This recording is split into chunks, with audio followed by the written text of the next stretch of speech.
Merajut Indonesia mulai dari Jakarta. Jakarta tidak hanya menjadi pusat ekonomi, bisnis, dan pemerintahan, tetapi juga diharapkan menjadi pusat kerukunan dan toleransi antar umat beragama.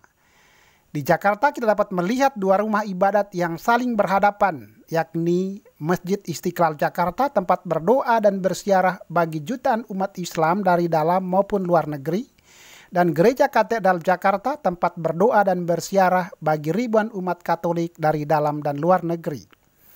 Dalam beberapa kesempatan, pengurus kedua rumah ibadat yang besar dan megah ini saling menolong.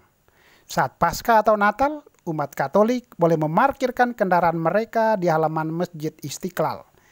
Demikian pula saat Idul Fitri, umat Islam boleh memarkirkan kendaraan mereka di halaman Katedral Jakarta. Di dekat Gereja Katedral dan Masjid Istiqlal, atau lebih tepat di depan Stasiun Gambir, terdapat rumah ibadat lainnya, yakni Gereja Immanuel Jakarta, tempat berdoa bagi umat Kristen. Di Rawamangun, Jakarta Timur, terdapat pura, tempat berdoa bagi umat Hindu. Bahkan pura ini menjadi pura yang pertama di Jakarta.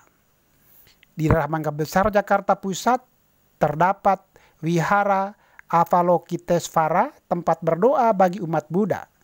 Sementara di Glodok, Jakarta Barat, terdapat Kelenteng Kim Tek Ye, tempat berdoa bagi umat Konghucu. Keenam rumah ibadat yang kami tampilkan hanyalah representasi dari puluhan, ratusan, bahkan ribuan rumah ibadat lain yang tersebar di seluruh wilayah Provinsi DKI Jakarta. Selain itu, Provinsi DKI Jakarta juga menjadi tempat bagi bertumbuh dan berkembangnya seluruh kebudayaan Nusantara, mulai dari budaya Betawi, Papua, Maluku, Jawa, Sunda, Bali, Sumatera, Kalimantan, Sulawesi, NTB, dan NTT. Untuk menyatukan semua keberagaman dan perbedaan itu dibutuhkan kerjasama dan dukungan semua pihak untuk bersama-sama merajut Indonesia mulai dari Jakarta yang menjadi etalase nasional.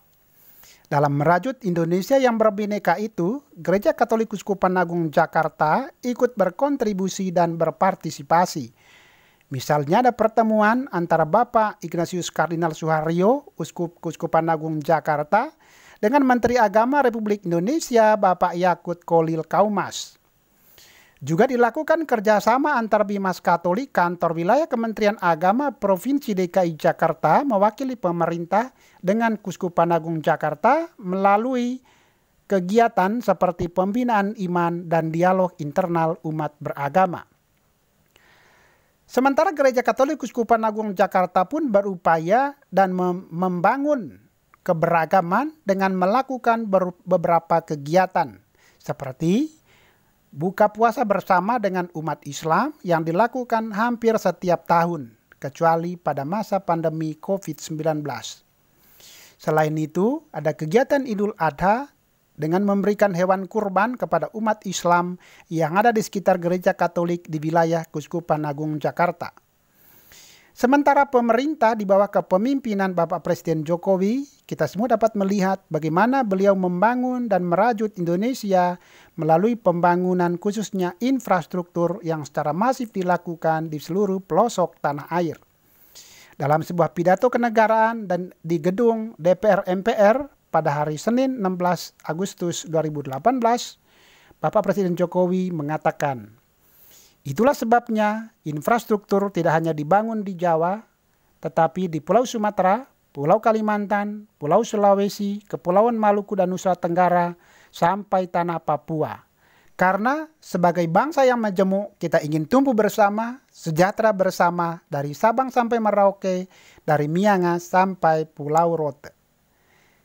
Maka marilah kita bersama-sama membangun dan merajut Indonesia mulai dari keluarga dan lingkungan kita masing-masing.